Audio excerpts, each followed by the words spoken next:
రేపు 31 జనవరి రోజున 31 డిసెంబర్ రోజున ఈ 2024 సంవత్సరం చివరి రోజు అయ్యప్ప ఆలయంలో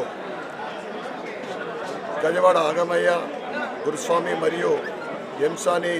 రవి గురుస్వామి, లాభిశెట్టి శ్రీనుస్వామి, పార్శ్వ రాజేంద్ర గురుస్వామి, చిన్న గంగాధర్ గురుస్వామి ఇట్లా మొత్తం ఒక పెద్ద గ్రూపు సుమారు 60 మంది సామూహిక పడి పూజ కలదు కనుక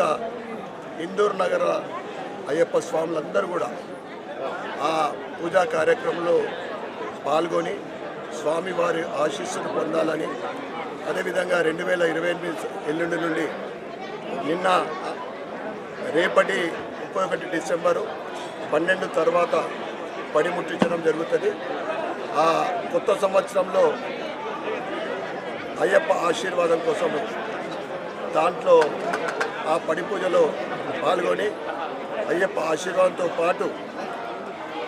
ఆనవాయితీగా వస్తున్న ₹1 కాయిన్ అయ్యప్పకు కనకాభిషేకం చేసి ఆ కాయిన్లు ప్రతి ఒక్కరికి ఇవ్వడం జరుగుతుంది కనుక ఆ రేపటి 31 డిసెంబర్ రోజున అయ్యప్ప ఆలయంలో జరిగే మహాపడి పూజకు పాల్గొనవలసిందిగా మేము కోరుకుంటాం.